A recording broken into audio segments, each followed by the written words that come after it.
On today's episode of Cornell Keynotes, guest host Jason Judd, who is from Cornell's Global Labor Institute, dives deep into the global challenge of forced labor, and he's joined by two labor policy experts. That is Cornell visiting fellow Samira Rafaela and former U.S. senior labor diplomat Kelly Faye Rodríguez. So together, the three panelists discuss how two of the world's largest economies, that is the European Union and the United States, are tackling worker exploitation in global supply chains. In this discussion, Jason, Samira, and Kelly are examining the state of labor rights enforcement. They are looking at EU regulations and spend some time unpacking some big U.S. policy shifts. So you'll hear how these approaches differ, what's actually working, and what real impact these policies are having on workers all over the world. So be sure to check out the episode notes if you're interested for links to resources on forced labor regulations and related eCornell online courses on global labor policy. And now, here is Jason Judd's discussion with Samira Rafaela and Kelly Faye Rodríguez. I thought we'd start with a definition of forced labor. I think not everyone in the audience has this definition in mind. And I'm going to share the ILO, the UN Labor Agency's definition of forced labor. It's nearly 100 years old now. The ILO says that forced or compulsory labor means any work or service extracted from any person under the menace of penalty, and for which the said person has not offered him or herself voluntarily. The language is a little old-fashioned, but what it means is forced labor has two elements, sometimes known as modern slavery. It's involuntariness and an element of coercion. Where you've got both of those elements, you have a worker who's in a possible forced labor situation. The ILO adds up as best it can the total number of workers, men and women and children around the world who are in forced labor situations. Their most recent estimate is that almost 28 million people are in forced labor situations, and we find them everywhere. We find them in wealthy countries. We find them in developing countries. We find them in all sorts of sectors, in manufacturing, in mining, in farming, in services, tourism, for example. And I thought just before we ask Kelly to describe what forced labor looks like in global supply chains, in global production, I'd offer one example to ground us. I worked for years in Bangkok at the ILO, where we were combating forced labor in the commercial fishing industry. The Thai commercial fishing industry employs workers, migrant workers from Cambodia and Myanmar. And workers are sometimes deceived in order to get them on board vessels. They are tricked about what sort of work they're doing or what the pay might be. And then once they're in that situation, that's an element of involuntariness, then their wages might be withheld for 6 months or even a year at a time. And that's our element of coercion. So you take these two elements, involuntariness through deception and coercion through the withholding of pay, and those workers in the Thai fishing industry are in a forced labor situation. So that's just one example. And I thought as we go along, we'd offer other examples, but start with Kelly giving us a feel for what forced labor looks like in global production.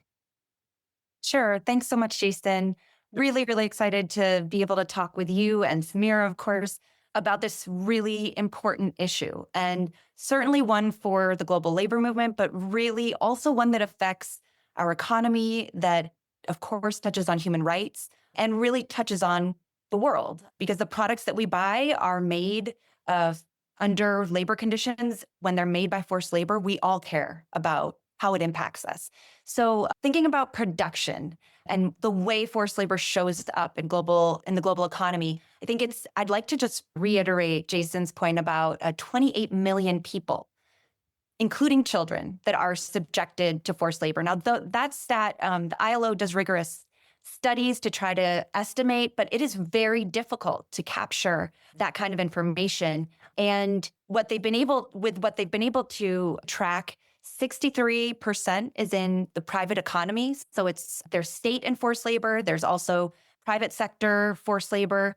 There are approximately $236 billion in profits earned based on forced labor in supply chains. And I think another fact that's important to think about is there are specific categories of people who are highly vulnerable and targeted at higher rates to be subjected to forced labor. Migrants, for example, they're 3 times more likely to be subjected to forced labor than non-migrants.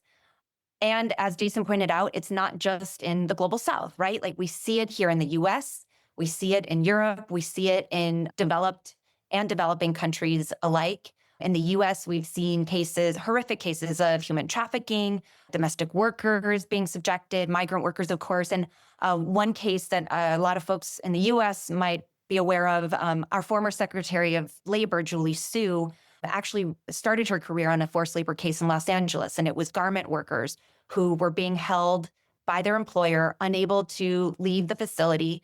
And so the indicator of a restriction of movement, right?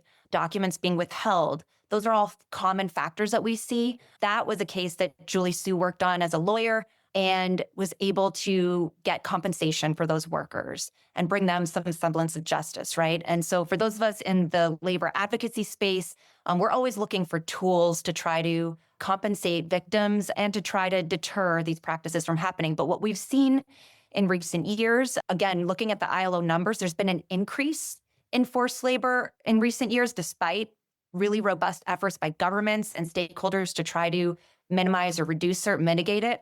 And we've also seen studies that are able to show that often company market practices will allow, in some cases, incentivize precarious labor conditions, allowing forced labor, enable forced labor to occur throughout supply chains. Lots of great studies on that, and really has helped inform us as policymakers with trying to craft policies to address and mitigate those economic market practices.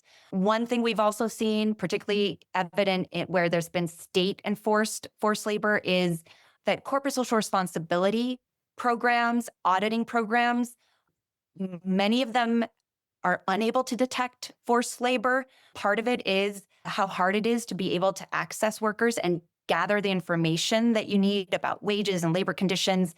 Certainly difficult to do it in a workplace where the employer is present. So being able to speak to workers, gather information in a safe environment, in a confidential way where you can try to mitigate the retaliation that they could experience is something we certainly keep in mind as advocates. Lastly, I would just say you'll see there's been lots of cases in the news.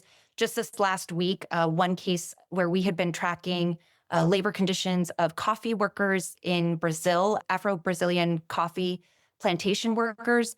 They recently brought two cases, one, a petition to our Customs and Border Protection here in the US, and a lawsuit here against a company, Starbucks actually, for purchasing these products. And those are some of the cases where we see international solidarity efforts between labor advocates in the US and those abroad to try to reverse and end some of these practices. Thank you, Kelly. We'll turn in a minute to how U.S. policy allows workers to bring complaints and win relief. But Samira, first to you to talk about what, from your perspective, forced labor looks like in global production. As you were acting as rapporteur on the forced labor regulation, what examples did you have in mind? Thank you, Jason.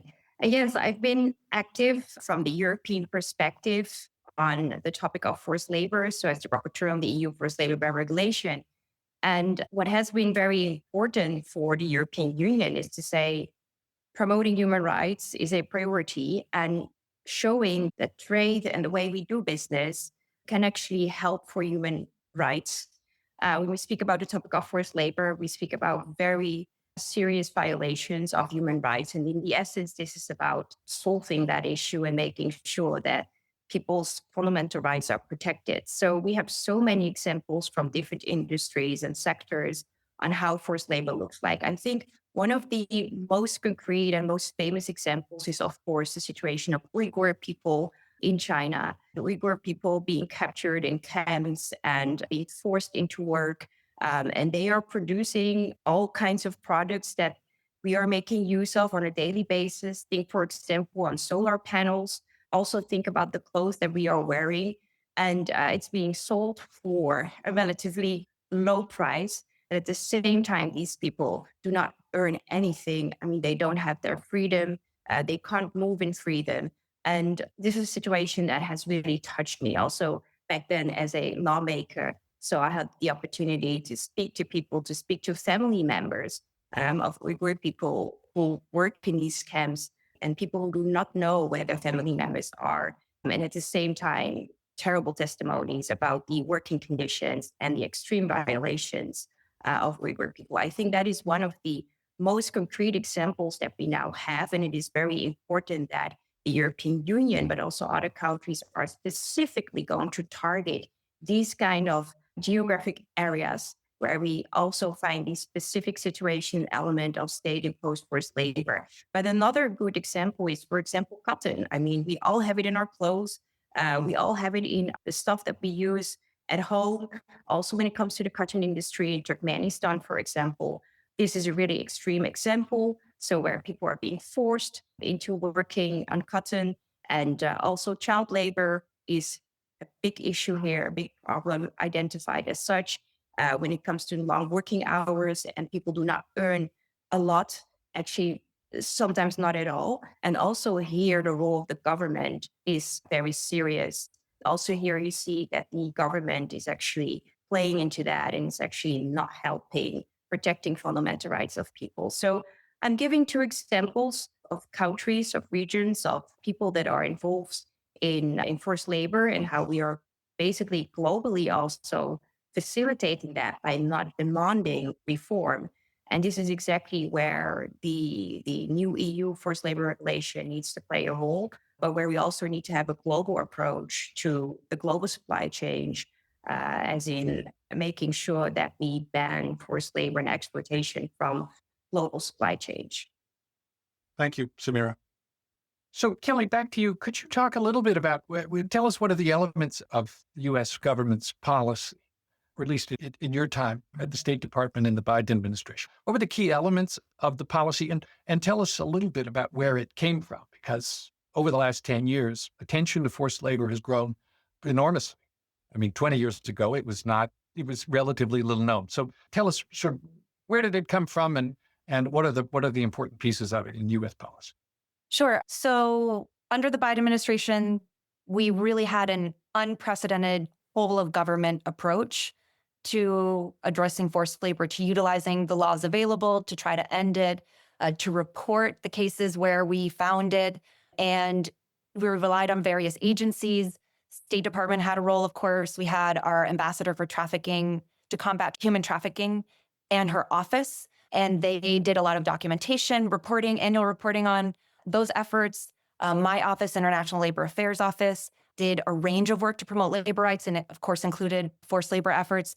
We work closely with the U.S. Trade Representative's Office and their labor team on enforcing trade-related forced labor policies. And, of course, the U.S. Department of Labor and their International Labor Affairs Bureau had a full team of experts dedicated to forced labor efforts, also reporting and programming to try to end it, document and end it. So what we've seen, though, in recent years is overwhelming bipartisan support from Congress for efforts to end child and forced labor. And we had key pieces of legislation. The Tariff Act, Section 307, prohibits the importation of goods made wholly or in part with forced labor. However, historically, there was a loophole that prevented it from being actually utilized. About 10 years ago, maybe, a little less, there was a legislative effort to close that loophole. Senator Sherrod Brown's office and Ways and Means folks were able to finally have that law be used and utilized to hold companies accountable. And the authority for implementing that legislation is Customs and Border Protection at DHS, Department of Homeland Security. And so there's an office there. They've got a whole trade team, but they also have a specific team that focuses on the forced labor implementation piece, essentially blocking goods that are imported from abroad into the U.S. when there is reasonable evidence suggesting that it's been made with forced labor. So since that time, through the Obama administration and the first Trump term, the law had started to really be used more. I would say under the first Trump administration, it was used quite a bit, and many goods were blocked. And the way it's done, it's called a withhold release order. CBP issues a withhold release order and physically detains the products. And the importer has a certain amount of time, 30 or 45 days, to try to show evidence that the product actually is not made with forced labor. Otherwise, it never will come in, right? And right now, CBP has, I believe, 51 active withhold release orders and 9 findings. And you can find that's on their website. They have a map and they show where the products are coming from. And what's, I think, important to know about the enforcement piece is that they really rely on civil society experts, academics, advocates, lawyers to be able to gather that information. As I mentioned at the outset, it's really difficult to be able to gather traditional documentation that shows the forced labor is occurring, in part because workers themselves often are not aware. The horrible labor conditions they're facing would qualify under, for forced labor, and that they might be able to use that for their benefit to try to get better conditions. So it's really important, the work that CBP and government does with civil society, as well as businesses, to try to enforce Section 307. It's a really important role. It's a really important law, again, with bipartisan support. And there's been a lot of work done to share that with like-minded countries. I know other countries have explored similar policies. The other important law is the Uyghur Forced Labor Protection Act, which was passed in 2021, I believe. It's unprecedented in its enforcement piece because it basically establishes that there's a rebuttable presumption that any products under specific categories, but any of those products that come from the Xinjiang region in China or have inputs from that region are made with forced labor and will be blocked. In this case as well, importers are able to, they have time to try to prove or demonstrate that their products do not have inputs made with forced labor. But this law came about because of the overwhelming documentation about the PRC's state-enforced practices, forced labor of Uyghur and other ethnic minorities in China, and the state labor transfer systems that they've developed over the years to move Uyghurs from Xinjiang to other parts of the country, to factories, to agricultural production, a range of different sectors and businesses. So there was such outrage over this government practice in China that the U.S. government decided to take this effort, pass this legislation, and it also included resources for the interagency, for the U.S. government to be able to enforce it. And so in the last 3 years, there have been 15,000 detentions of products under the Uyghur Forced Labor Prevention Act. And those products add up to about $3.6 billion in value. And so it really changed the game in terms of business practices. It really forced companies to have to change their supply chains and be more rigorous and thorough in their efforts to avoid profiteering from forced labor in China. But it's been a really important effort, and we've, through that work, been able to engage other countries as well to try to adopt similar measures. The last thing I do want to share is in remediation, and this goes back to WROs and sort of the product or country-specific blocking of goods outside of the Uyghur Forced Labor Prevention Act. So when there are withhold release orders, CBP is able to investigate, engage with the companies throughout the supply chain. They engage with the governments where these practices are happening. And they've been able to, in key places, get compensation to workers. And they've been able to, in the last about 10 years, get about $62 million worth of compensation to workers based on using these laws, the Tariff Act, to be able to end forced labor practices and really remediate egregious labor practices in supply chains and come out on the other side and have businesses, flourish without subjecting their workers to these terrible conditions. So we've seen a real evolution in U.S. policymaking and enforcement around forced labor. We certainly have an enforcement-focused approach because what we've seen in other places and other efforts hasn't worked as well. Thank you, Kelly. I think before we're done, we'll come back to this question of how importers or companies, how their behavior is changing as a result of this sort of decades-long effort to prevent forced labor-made goods coming in. And we'll talk too about how we think the new administration in Washington, the Trump people, are approaching the problem. But first, let's go to the other side of the water. Samira, could you talk about what the approach has been in Brussels and how the forced labor regulation was designed and shaped up? Because it differs from the U.S. approach and differs too from other efforts that were built largely around voluntary reporting by companies. Tell us how you put it together. Sure.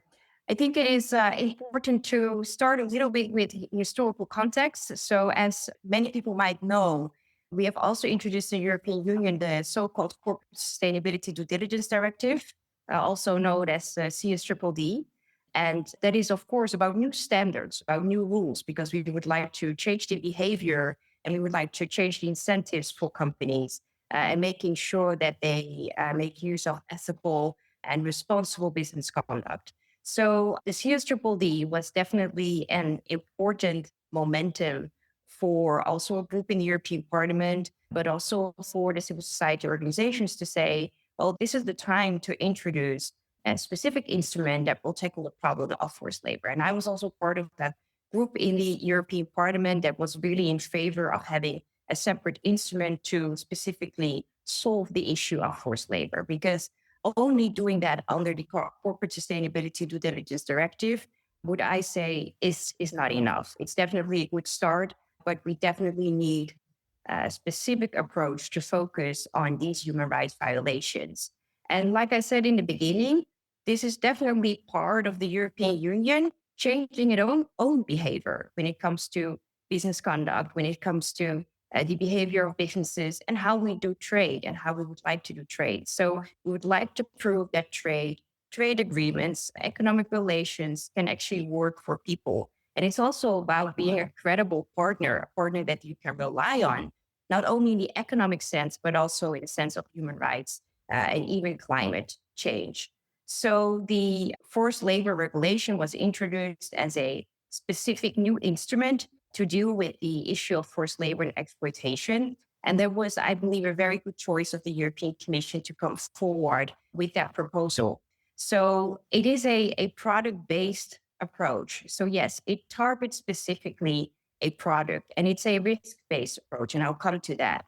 But targeting a specific product, so the whole product or a part of the product, will make that companies will definitely need to think about their supply chain and the kind of products that they would like to bring on the EU single market. Because if such investigation will be started, then the product will not be allowed. So this is about a product ban. And yes, in the beginning, we got questions about it. So why is it only a product ban? And it lacks a workers-centered approach. I also come to that. But I think we shouldn't underestimate the impact, especially the financial impact, but indirectly also the reputational risk when your product is not allowed on the EU market anymore because you're being confronted with forced labor in supply chain. What is also, I think, unique and good about the forced labor regulation is that it goes throughout the whole supply chain. It's about the whole supply chain. And what the forced labor regulation in the first place will do is it's pretty much reactive in the first place. But an investigation can be started, it can be triggered. It can be triggered by complaints. So everyone, for example, every organization can file a complaint, but also the civil society organizations are very important in giving input, but it can also be based on decisions that have been made in the past or even research by the competent authorities, and therefore an investigation can be started. But before I go into that investigation phase, it is important to understand who can do that. So what we figured is that when forced labor happens within the European Union, then the member state will be responsible. We have 27 member states, but when the forced labor happens outside the European Union, then the European Commission will come in and they will be responsible for the investigation. And that was interesting. So we have put the European Commission as a so-called 28th competent authority to also be part of enforcement and doing the investigation. And when an investigation is started, it goes through a very comprehensive but also sufficient phase. So first of all, there needs to be substantiated concern. So it needs to be evidence-based, it needs to be verifiable. And the discussion about evidentiary standards was imperative here, of course, because you would like to have a good case. You don't want to end up with an investigation and a decision that might have not been sufficient, also from a judicial perspective. And in the so-called preliminary phase, there will be like, no, not an investigation, but an analysis on the surface, like trying to figure out what exactly is going on. So requests for information will be put forward also to the company, and it's the economic operator, we call it in the forced labor regulation, but just to make it more easy. So request information will enter, and then information will be asked about due diligence efforts, for example, but also remediation. And when the competent authority decides that there is a substantiated concern, the investigation will follow. So part of the investigation can be interviews, but even sometimes field inspections, that can be the case. But there needs to be a good file, and that is really the basis for the investigation. Just to give it a bit shorter, if forced labor is being found throughout the investigation phase, of course, the economic operator will be informed about it. And then a decision will be made, for example, to withdraw the product. So the product will not be allowed to enter the EU market. That is basically the best scenario that you can get if you have successfully filed a case about forced labor. And when such situation needs to be addressed, a situation in which we find forced labor clearly. So investigation phase can actually confirm that something was going wrong and something bad was going wrong. But what happens then? Because you do want all these 27 member states to act on it. And that is also the power and the leverage that we have here in Europe, here in the European Union. So what I always say about the forced labor regulation is that the database is really, I'd say, the heart of the EU forced labor regulation. Is the core pillar, because the European Commission at the moment is working very hard to build a database. This is part of the risk-based approach. So the database needs to identify geographic areas at risk of forced labor, but also state-imposed forced labor, products and sectors at risk of forced labor. Then will be part of a list. That information will be available in the database. So everyone can consult that, everyone can see it. And this database is also for signaling the cases, making sure that all the competent authorities and member states are informed about the decision that is being made about the product. We will not, in the database, the publicly accessible database, the names or the details about the economic operator or the company will not be mentioned or shared. But yes, the product, the area, the geographic area, that will all be shared in the database. So the database is a really strong element to signal and to inform people and stakeholders and all relevant stakeholders about the decisions that are being made. And what is also interesting about the forced labor regulation is that it definitely emphasizes, reiterates the importance of international cooperation. So as part of the forced labor regulation, international cooperation will take place. So exchange with like-minded countries. Of course, the United States is a very important one to learn and to share best practices, but also to speak about where information is coming from. And lastly, part of the EU forced labor regulation is a so-called network that will be focused on exchanging best practices, but also when it comes to the topic of traceability, trying to focus on best practices, gather data on the cases that have happened, and to learn more about the approach to forced labor. Thank you, Samira. So the difference between these two approaches is coming into focus. Maybe to help the audience, you could each give us an example or two of ways in which a good, a commodity, or a set of practices is targeted by U.S. law, the Tariff Act that Kelly was describing, or the Uyghur Forced Labor Protection Act, and the new forced labor regulation in Europe. How do you expect it to work in cases that we see bubbling up? So let's have from each of you a sort of example. Tell us how policy in each of your respective governments treats a good. I use sugar as an example. We know of forced labor practices in the production of sugar from cane in India. We have similar examples from the Dominican Republic. So maybe you first, Samira, could you talk about how the case of workers in sugarcane production in India would work its way through the new machinery that you've built in Brussels? Yes. I think it's important to give a little bit of context. So what are we specifically talking about in India? So as some of you might know, there is a problem with female employees in the supply chain in the sugar industry, a very extreme problem. So female employees that go through forced hysterectomies, for example. So the problem of reproductive health is a problem because female employees are being put into situations where they really need to do damage to their bodies so that they can continue working in the sugarcane industry. But also when it comes to debt, bondage, very extreme and long hours and being exploited in general. So that is going on in the sugar industry in India. And it is very important to target these supply chains because famous brands, transnational brands, European brands, US brands are implicated there. One of the biggest we know.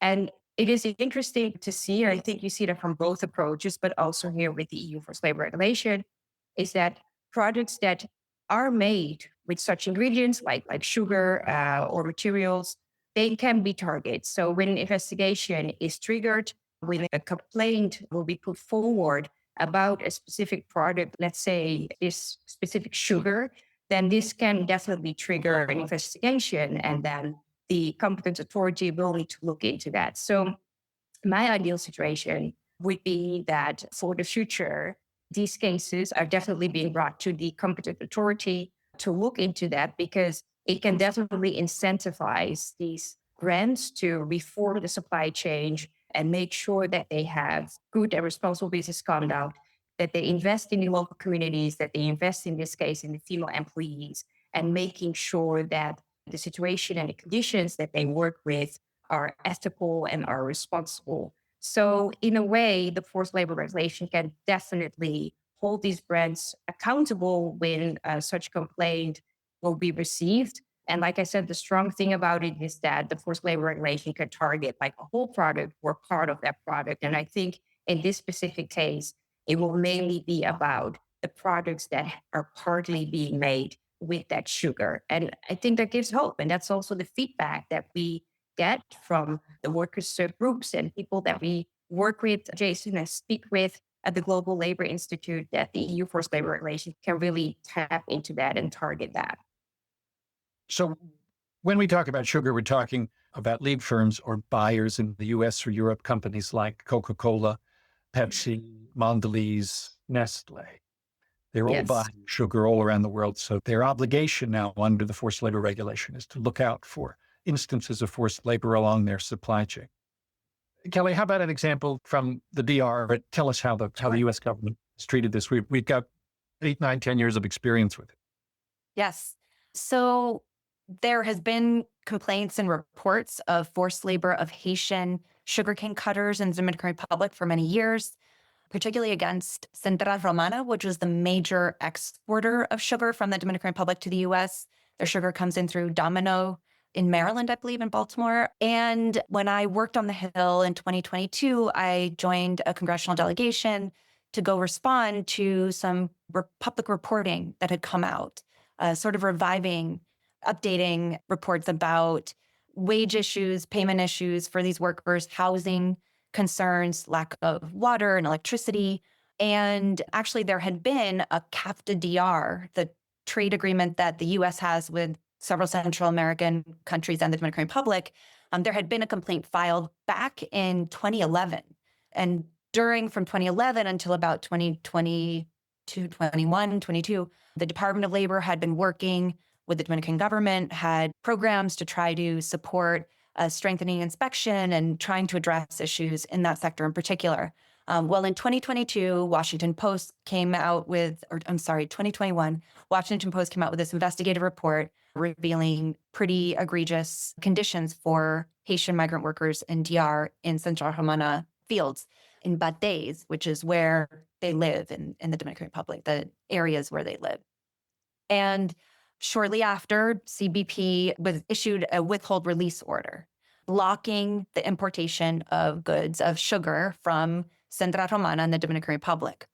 And this really galvanized advocates as well as the company and the government to engage and dialogue thoroughly, robustly about the conditions there, did they really meet the standard and what would be needed?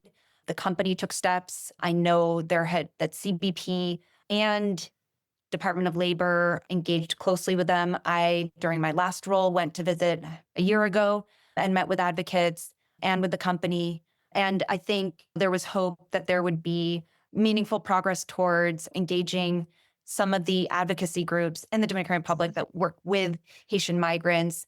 Unfortunately, we heard just last month that the Trump administration decided to end the block of goods. There's a New York Times piece about that worth sharing or checking out. Seems pretty consistent with some of the other steps this current administration has taken that don't follow the protocol we've traditionally followed around trying to review evidence and engage with stakeholders, confidential, take careful investigations to see what level of remediations have occurred.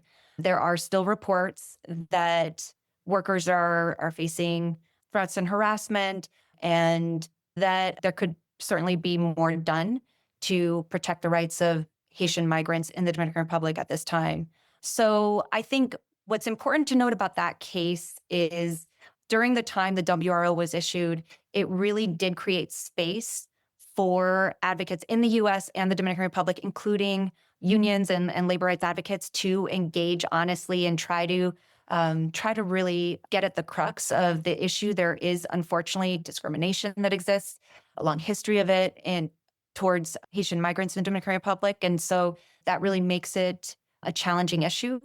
And I know that there have been questions around how do WROs, like in the case of Central Romana in the Dominican Republic, how do they serve workers with concrete benefits and outcomes and protection when they need it? And I would like to contrast that example with another India case where there was a garment factory in Tamil Nadu where workers, primarily women garment workers, had been facing systemic gender-based violence for many years.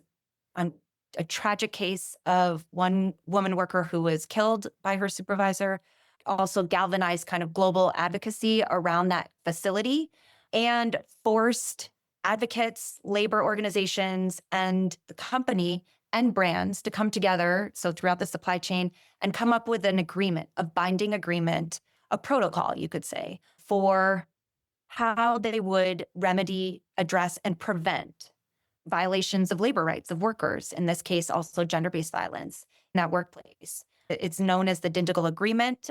Global Labor Justice, a US-based advocacy organization, really played an important role in that agreement and achieving that agreement. And after the agreement came out, shortly after, there was a WRO issued. It had relied on old information, and there was questions about the updates, but in the end, the WRO was modified within 1 month because by that point, advocates, civil society, and the companies, as well as major American and European brands, had already established a practice and a framework for engagement to try to address these issues. And in the end, the workers have a union. They have a structure for addressing problems, preventing violations, and then remediating them when they occur.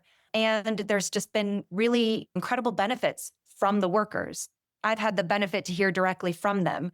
And, I think that is an example of where organizing and creative advocacy from labor organizations and willingness to engage from private sector can play an important role in ending forced labor practices and preventing them, and in strengthening our supply chains to have more resilient practices, sustainable practices, right, that respect human rights as well as labor rights. And so I like to contrast those examples of where we've been able to really achieve improved support workers with accessing dignified work, even in an environment where there is a series of societal challenges, whether it's conflict, discrimination, religious differences that exist in many of our countries. And I think it's a great model that we could certainly see more of in other places, binding agreements like that. Good examples, Kelly. I've got one more question for our two guests. It's sort of the big one. There have been, in the last few months, European elections in the summer last year and the elections here in the US in the fall have led to big changes in Brussels and Washington. So, what do these new administrations, the new commission in Europe and the Trump administration, what will it mean for the use of the implementation of these forced labor policies? Are you hopeful? Are you waiting and seeing? Are you disappointed? Samira, why don't you go first, then Kelly? I think it is very it gives hope to see how hard, especially the European Commission at the moment, is working on preparing the forced labor regulation. So next year's summer, the database and the guidelines are expected. And then December 2027, everyone, the member states and the European Commission will be ready to really work with the EU forced labor regulation. So that's when the real work will be done and when all the stakeholders can actually make use of the EU forced labor regulation. So as far as I know, that is ongoing work to prepare for that. Of course, there is a general debate now going on in Brussels on the so-called omnibus proposal. So that's specifically now targeting the corporate sustainability due diligence directive. So unfortunately, we do not know how it's going to end up, but the CSDDD was, I believe, ambitious when it comes to the original version, but unfortunately, that original version is being debated again, even after official adoption of the CSDDD. And we will need to see now how far the due diligence will go. We will need to see now how we end up with civil liability, how we end up with the topic of stakeholders engagement under the CSDDD. So it is very important that we continue working, I'd say, on the EU forced labor regulation, and hopefully the timeline will stay in place. What I do want to tell also about the EU forced labor regulation is that there was an interesting debate about also the topic of remediation, and this is why CSDDD is so important, because we also need to address the situation, but the situation also needs to be repaired and it needs to be fixed. And remediation is a very important part, especially of the worker-centered approach.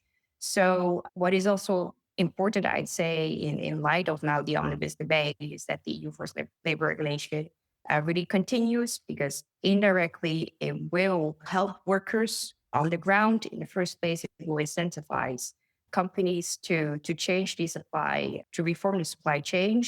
And it will definitely look into the topic of remediation. So it will give guidelines about remediation to companies. And for the next evaluation for the EU forced labor regulation, it will be taken into account whether some kind of formal remedy mechanism can take place. So given the statistics that we have, the 28 million victims of forced labor, and knowing what is happening on a daily basis, it is important that we continue working with the preparation of the CSDDD and the EU forced labor regulation as well, especially because we have so many people that really deserve to be remediated and deserve to be in a better situation. But it is, I'd say, an interesting, but also in that sense, a worrisome debate in Brussels, because in light of mandatory reporting, the debate is now about how to lessen the administrative burden for companies. But I would also like to reiterate that companies just need to take their responsibilities to work with responsible business conduct. And even though the administrative burden can be high on their CSDDD in some of the situations, the burden on people is also very high, and the burden on our climate is also very high. So there's absolutely good reason to continue in the way that we started. But I'd say in light of the EU forced labor regulation, it is hopeful. All right, good. And Kelly, what's going on in Washington? So I think the case of Central Romana, the modification last month, is not a good signal and worrisome, but there's limited information on WROs and sort of the implementation strategy that will come out. Given past practices under the earlier Trump administration, one would hope, and bipartisan support for forced labor issues, one would hope that there would be more WROs in the queue. We know how rampant forced labor is in our global supply chains, so we certainly know there's more to be done there. but that will remain to be seen. And I think the most important factor from what we're seeing is the gutting of government staff and programs that are dedicated to document and address and remedy, and work with companies to address and remedy and prevent forced labor in global supply chains, right? Like the Department of Labor's International Labor Affairs Bureau did a ton of work with private sector. State Department and my team did as well. U.S. Trade Representative's office. So, one would think that for a government that claims to want to support and defend American workers, they would want to make sure they don't have to compete with forced labor in global supply chains. But the signs aren't there that they are actually interested in doing so. And the cuts of, estimates up to $500 million in programming out of the Department of Labor's International Labor Affairs Bureau that was cut just a couple of weeks ago, the staff cuts that are ongoing there now. They had a team of 160, which at the time really felt like we could have used more, but now those are being decimated. Those staff who have spent years and have a real specialized expertise in the data collection, in the tool development, right? Again, for businesses, for legislators, for academics to be able to understand these policies and see how we address them. All of those folks are being decimated. It's a real tragedy and a shame. And, we saw that unfortunately earlier on in the State Department. Thankfully, I believe the U.S. Trade Representative's office is still intact, their labor team. And lastly, the elimination of USAID. Without the interagency capacity, frankly, I don't know how the government will be able to carry out congressional mandates around reporting, the Forced Labor Enforcement Task Force that had been established under the Uyghur Forced Labor Prevention Act, the capacity that fed into that interagency entity that was dedicated to working on the U.S.-Mexico-Canada trade agreement and ensuring Mexico and Canada also collaborate with us on preventing forced labor. All of those things are undermined by the actions we've seen over the last couple of months. So it's a real disheartening time. And yet, hopeful that folks on the ground and advocates are resilient and going to find new ways to fight and push and try to raise standards for working people.